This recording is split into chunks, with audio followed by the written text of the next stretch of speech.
Time for business. Charles is here. He's beginning with the EU, presenting a new plan today to end dependence on Chinese rare earths. That's right, Stuart. China is the world's top producer of rare earths, a grouping of minerals that are used in producing magnets, which are then crucial for a number of high-stakes industries like defense, electronics, green energy, and automaking. And in 2024, China accounted for 59% of global mining. But more importantly, China's chokehold on the refining of these minerals is even stronger. Last year, according to the International Energy Agency, the Middle Kingdom was responsible for 91% of the world's refining of rare earths, with Europe only a negligible player in this field. This dominance really came to the fore in October when, in the midst of its tit-for-tat trade war with the US, Beijing decided to enact new export restrictions on these elements, which then led to major turmoil for European and global supply chains. As part of negotiations with the US, these restrictions have since been suspended for a year, with still certain exports now requiring special licenses. Well, this was a real wake-up call for Brussels, which found itself collateral damage in the US-China standoff. So what can we expect from the new plan? It's set to be released later today, Sean? The new plan will seek to push for the EU to accelerate joint purchasing by the 27-member bloc of these critical raw materials, following the template laid out for vaccine purchases during COVID, one which gives the EU a stronger negotiating position. It also seeks to boost local production and recycling of these rare earths. There are European deposits of these elements, but so far Chinese suppliers have been more competitive. And to complement this local production, Europe is looking to work with, quote, reliable partners for more supply, namely non-US producers and refiners like Australia, Brazil, and South Africa, to name a few. Finally, the plan will also propose the creation of a European Centre for Critical Raw Materials that will be the bloc's supply hub. EU Industry Chief Stéphane Séjourné has previously called on the bloc to step up these efforts in the face of what he called racketeering from Beijing. Take a listen. Increasingly, licenses are being granted in exchange for information that often and worryingly relates to industrial secrets. These requirements are also akin to racketeering if we consider all the demands made on our manufacturers in order to obtain these export licenses.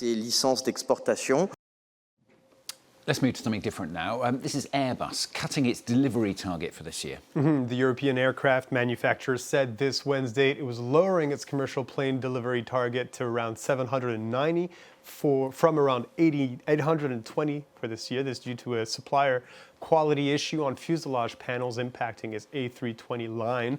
They're now preparing to inspect hundreds of their jets as a result. Earlier, thousands of Airbus planes were grounded for a software update after it was discovered that intense solar radiation could interfere with flight control computers. Quick look at the markets then, Sean.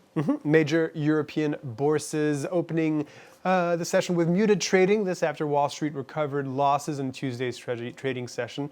Asian bourses broadly rose as well, buoyed by tech stocks like Nvidia.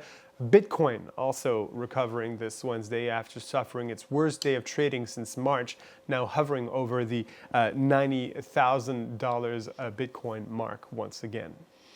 And Charlotte is going to end for us with a story that links breakneck economic growth with natural disasters. Indonesia has been clearing up the devastation left in the wake of deadly flooding, which killed over 700 people. However, far from being a simple matter of a tropical storm and its ensuing deluge, suspicion has turned towards an aspect that may in fact have made the disaster far worse than it could have been: deforestation, which has long been central to the Southeast Asian nation's economy. Luke Schrago reports. As the water recedes in Indonesia, the clear-up begins, but locals have noticed one key difference from past floods. There's been floods like this before. Whenever it floods upriver, the woodlogs end up here. Didn't used to be this many, usually just a few, but now there's more than ever. With over 700 dead, Indonesians are blaming widespread deforestation, a practice central to its economy for decades that left the land unstable, prone to erosion and unable to retain the deluge. This is an ecological disaster caused by the mismanagement of natural resources by the government. The forest, which was supposed to act as a giant sponge for the upriver, ceased to function, resulting in the wooden logs being carried all the way to the estuaries. While Indonesia has made efforts at reducing deforestation and logging, it's fallen sharply from a 2016 peak.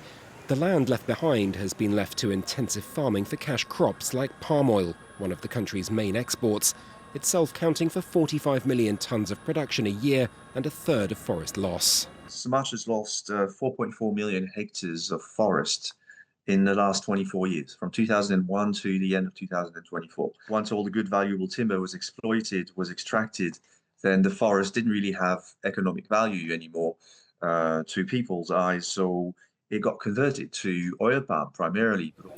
The Indonesian Attorney General's office is now leading an investigation to determine whether illegal activity contributed to the scale of the disaster, with the president himself calling for the protection of the environment. Luke Strago reporting. Thanks very much, Charles Pellegrin with the